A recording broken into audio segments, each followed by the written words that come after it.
पूजा plastic container, मसाला box, tray, जग और strainer. स्वास्थ्य के लिए सुरक्षित टिकाऊ क्वालिटी के साथ पूजा प्लास्टिक आपके किचन का परफेक्ट पार्टनर।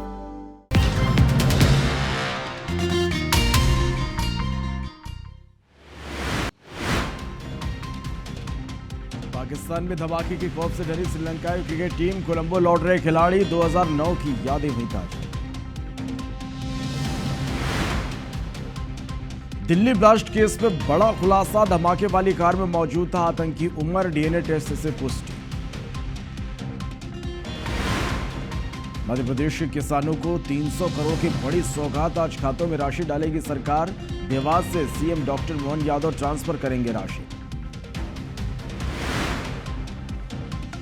18 नवंबर को छत्तीसगढ़ विधानसभा का सत्र, पुरानी विधानसभा की होगी अंतिम कार्यवाही, विशेष चर्चा के साथ दी जाएगी विदाई।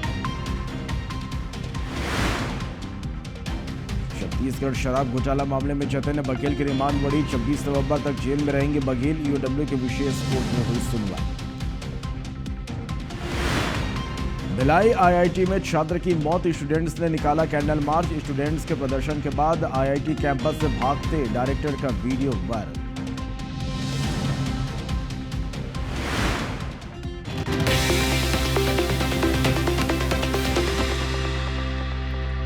नमस्कार, स्वागत है आप सभी का। आप देख रहे हैं एबीसी 24, मैं हूं आपके साथ श्रवण तंबोले। बुलेटिन की शुरुआत करेंगे एक बड़ी खबर के साथ। दिल्ली ब्लास्ट का एक और सीसीटीवी सामने आया है। 10 नवंबर को लाल किले के पास ब्लास्ट हुआ था। इस ब्लास्ट में 12 लोगों की मौत हुई थी। तो ये आप तस्वीरें देखिए, दिल्ली ब्लास्ट का ये एक और वीडियो सामने आया, एक और सीसीटीवी फुटेज सामने आए। इन तस्वीरों में देखिए कि किस तरह से धमाके आपको यहाँ पर होते हुए नजर आ रहे हैं। वाहनों की लंबी कतार है और इसी बीच देखिए किस तरह से एक जोरदार धमाका होता है। 10 नवंबर को लाल किले के पास ये ब्लास्ट हुआ था। ब्लास्ट में 12 लोगों की मौत हुई थी। ये तस्वीरें एक बार आप देखिए।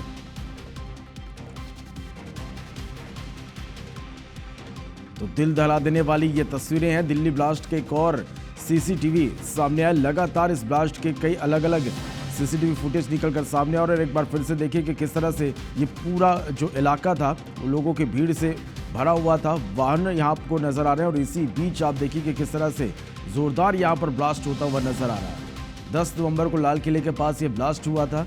ब्लास्ट में 12 लोगों की मौत हुई थी और इस ब्लास्ट का एक और सीसीटीवी फुटेज निकलकर सामने आया और ये दिल दहला देने वाली तस्वीरें आप देखिए।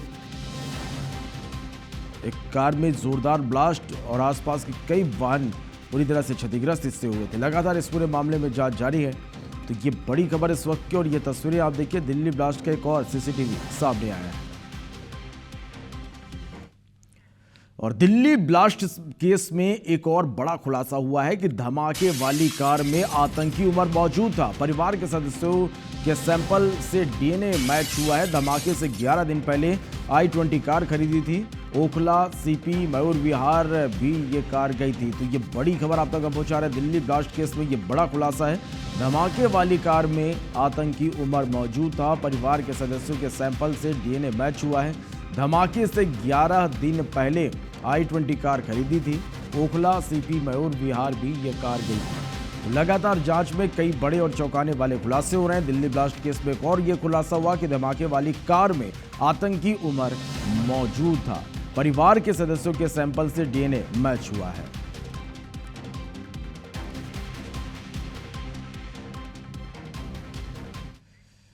तो दिल्ली बम धमाके ने 14 साल बाद पूरे देश को दहला दिया। अब केंद्र सरकार ने भी ये मान लिया कि एक आतंकी हमला था। तो इस आतंकी हमले की साजिश कैसे रची गई, निशाने पर कौन था, ये व्हाइट कलर मॉड्यूल क्या है, दिल्ली ब्लास्ट से पहले और उसके बाद क्या क्या हुआ, आपको विस्तार से समझाते हैं।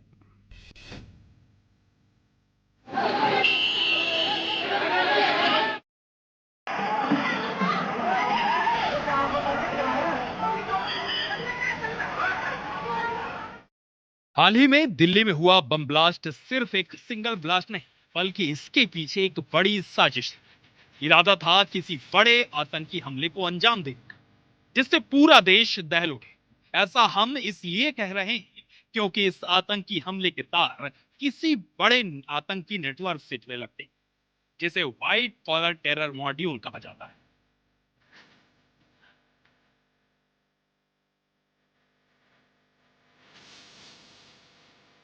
दिल्ली में हुआ हमला एक बड़ी साजिश थी। आतंकी किसी बड़ी घटना को अंजाम देना चाहते थे। ये व्हाइट कॉलर मॉड्यूल 9/11 जैसे विनाशकारी हमले की योजना बना रहे।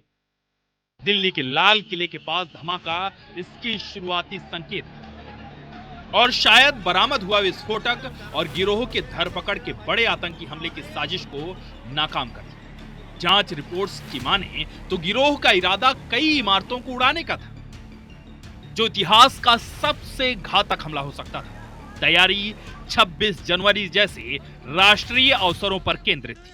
वेस्ट यूपी और कश्मीर के कनेक्शन से साफ है कि ये इंटर स्टेट नेटवर्क था। सिर्फ दिल्ली नहीं, बल्कि देश के कई धार्मिक शहर भी निशाने पर थे। अयोध्या, काशी या अन्य तीर्थ स्थल टारगेट थे। श्रीनगर में लगाए गए धमकी भरे पोस्टर 2019 से चले आ रहे जेम के प्रचार से साफ है कि धार्मिक सभाओं जैसे कि कुंभ को निशाना बनाया जा रहा था। विदेशी भक्तों की मौजूदगी को कमजोरी के रूप में इस्तेमाल करने की योजना थी। बड़े मंदिर जैसे महाकालेश्वर और दिल्ली, मुंबई, लखनऊ, फरीदाबाद जैसे बड़े शहर मुख्य लक्ष्य। गिरफ्तार डॉक्टरों के नेटवर्क से वेस्ट यूपी में नया आतंकी सर्किट बनाने की कोशिश साफ थी। केमिकल और विस्फोटक हमलों का मिश्रण तैयार किया जा रहा था। इस हमले के तार विदेशों से भी जुड़े। पाकिस्तान के अलावा अमेरिका, स्पेन, दुबई से फंडिंग के सबूत मिले। अल फलाह मेडिकल कॉलेज, फरीदाबाद जैसी संस्थाएं कवर के रूप में इस्तेमाल हो रही थी।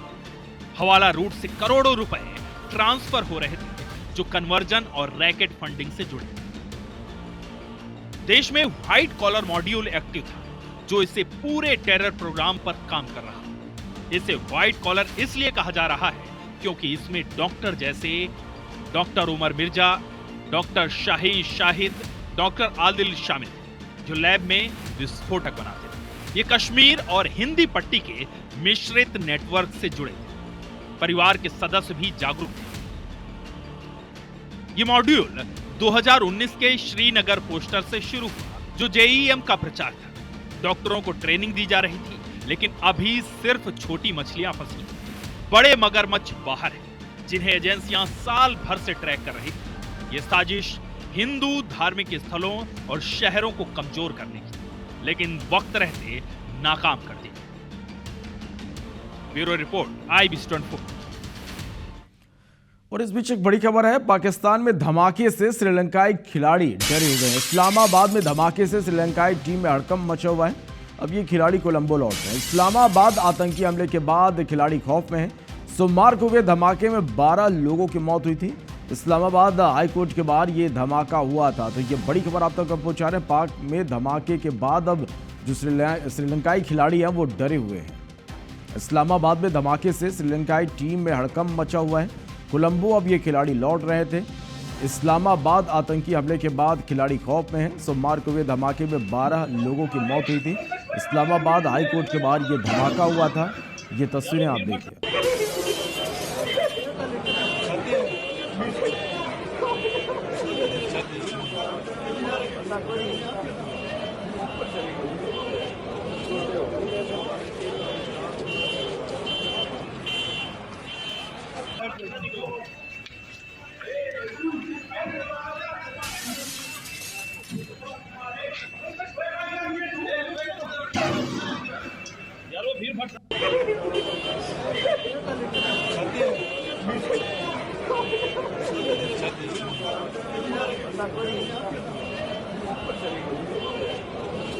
देखिए, पाकिस्तान में जिस तरह से धमाका हुआ, अब श्रीलंकाई खिलाड़ियों में एक डर का माहौल है।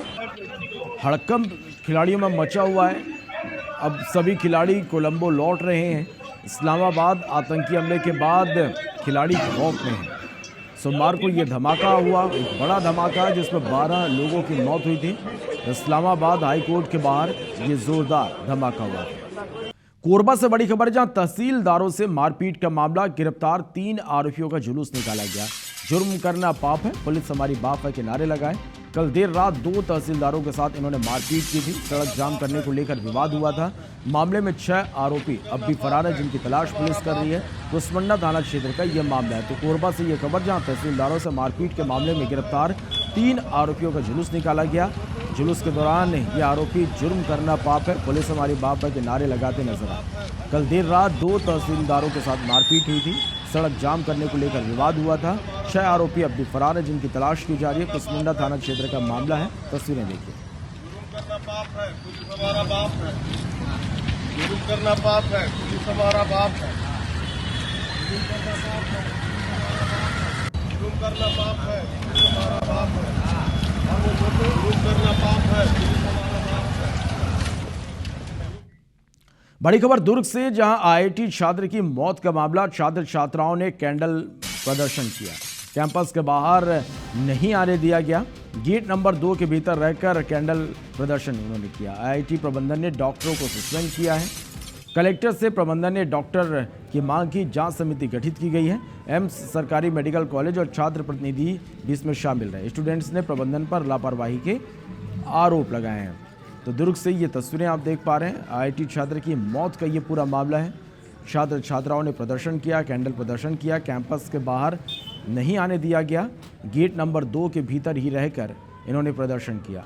आईआईटी प्रबंधन ने डॉक्टर को सस्पेंड कर दिया है। कलेक्टर से प्रबंधन ने डॉक्टर की मांग की है। जांच समिति गठित कर दी गई है। एम्स सरकारी मेडिकल कॉलेज और छात्र प्रतिनिधि भी इसमें शामिल रहे। स्टूडेंट्स ने प्रबंधन पर लापरवाही के आरोप लगाए। बड़ी खबर ग्वालियर से, जहां शॉर्ट सर्किट से घर में आग लग गई। कागज की रद्दी और प्लास्टिक कबाड़ से ये घर भरा हुआ था। फायर ब्रिगेड की 4 गाड़ियां मौके पर पहुंची। आग बुझाने का प्रयास किया जा रहा है। इंदरगंज थाना क्षेत्र की ये घटना है। तो ये बड़ी खबर है ग्वालियर से, जहां शॉर्ट सर्किट से एक घर में आग लग गई। कागज की रद्दी और प्लास्टिक कबाड़ से ये घर भरा हुआ था। फायर ब्रिगेड की 4 गाड़ियां मौके पर पहुंची। आग बुझाने का प्रयास किया जा रहा है। इंदरगंज थाना क्षेत्र की ये घटना है। तो ये बड़ी खबर है ग्वालियर से, जहां शॉर्ट सर्किट से एक घर में आग लग गई। कागज की रद्दी और प्लास्टिक के कबाड़ से ये पूरा घर भरा हुआ था। सूचना मिलते ही फायर ब्रिगेड की 4 गाड़ियां मौके पर पहुंची। आग पर काबू पाने का प्रयास किया जा रहा। इंदरगंज थाना क्षेत्र की ये घटना है।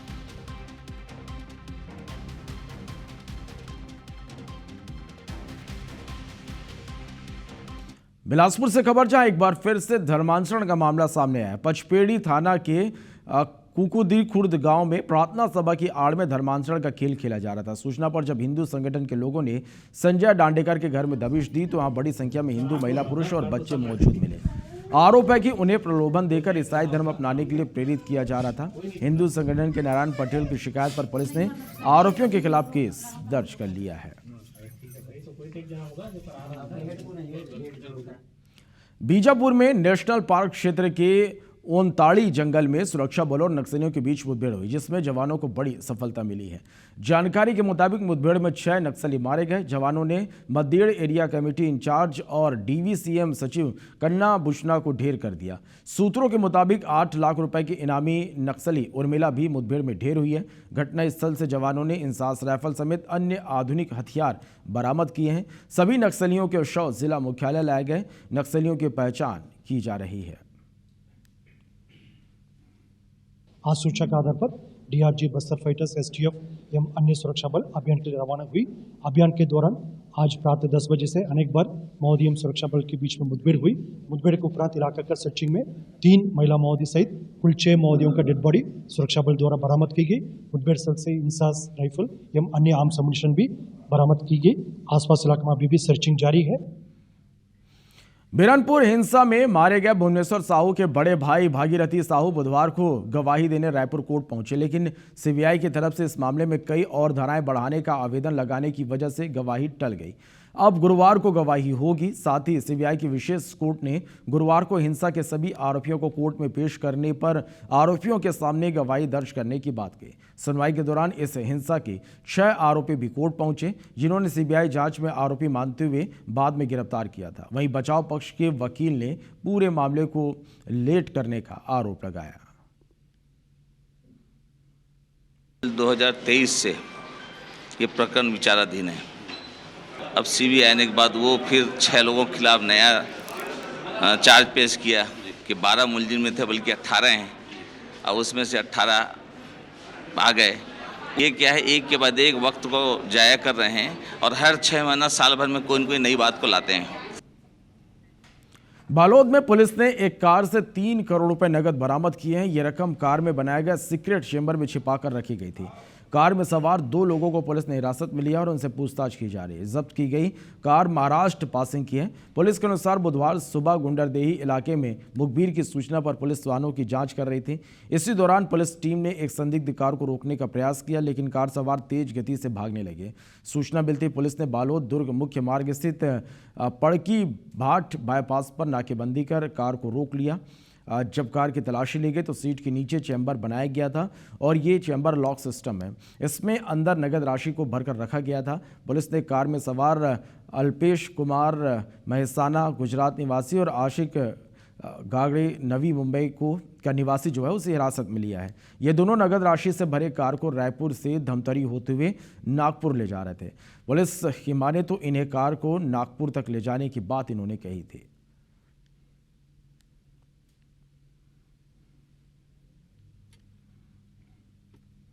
रोकने का प्रयास किया गया था, लेकिन वापस वो बालोद की ओर आ रहा था कि तभी पड़की भाट की ओर घेराबंदी करके उसको पकड़ने के बाद पूछताछ में उसके द्वारा कबूल किया गया कि उसकी गाड़ी में नकदी रकम है जो गुप्त चैम्बर कार में बनाकर रखे थे। उसकी तलाशी ली गई। संपूर्ण प्रक्रिया की पारदर्शिता को बनाए रखने के लिए वीडियोग्राफी भी कराई गई। और बड़ी खबर है, मध्य प्रदेश सिविल जज का रिजल्ट जारी कर दिया गया और इंदौर की भामिनी राठी ने टॉप किया है। तो मध्य प्रदेश सिविल जज का रिजल्ट जारी कर दिया गया है और इसमें इंदौर की भामिनी राठी ने टॉप किया है। ये बड़ी खबर, मध्य प्रदेश सिविल जज का रिजल्ट जारी कर दिया गया है जिसमें इंदौर की भामिनी राठी ने टॉप किया है।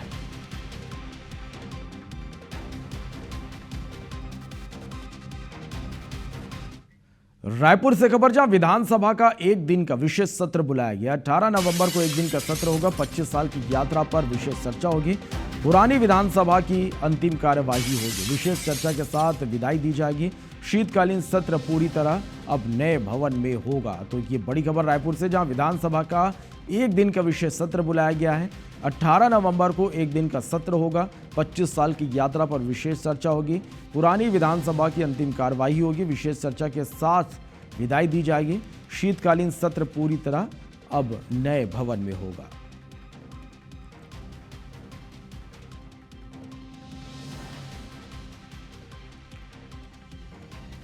बिलासपुर जिले के टिकरापारा में कथा के दौरान कथावाचक आशुतोष चैतन्य ने सतनामी समाज को लेकर आपत्तिजनक टिप्पणी कर दी। आरोप है कि उन्होंने सतनामी समाज के लोगों को मूर्ख कहा और गाय काटने वाला भी बताया। वीडियो सोशल मीडिया में वायरल होने के बाद सतनामी समाज भड़क उठा। सतनामी समाज के लोगों ने कार्रवाई की मांग को लेकर तखतपुर में रैली निकालकर प्रदर्शन किया। फिलहाल पुलिस ने केस दर्ज कर मामले की जांच शुरू कर दी है। वो मूर्ख लोग गायों को काट रहे हैं और वो सब आप लोगों की नाक के नीचे, आप लोगों की नाक के नीचे, और आप लोगों को कोई फर्क नहीं पड़ता। तखतपुर में एक कथावाचक आए हुए हैं आशुतोष चैतन्य करके। उन्होंने सतनामी समाज के बारे में बहुत ही अभद्रपूर्ण टिप्पणी अपशब्द का उपयोग किया है। उन्होंने तखतपुर थाना में आज FIR दर्ज कराया गया है। क्षेत्र में एक कथा चल रही थी, इस दौरान किसी कथावाचक के द्वारा आपत्तिजनक शब्दों का प्रयोग किया गया है। ऐसा जो समाज विशेष के लोग आकर के थाने में ज्ञापन दिए हैं, जिसमें ज्ञापन के प्राथमिक जांच उपरांत इसमें हम FIR दर्ज कर रहे हैं और इसकी विधिवत जांच उपरांत आगे वैधानिक कार्रवाई की जाए। इसी के साथ फिलहाल इस बुलेटिन में इतने। नमस्कार।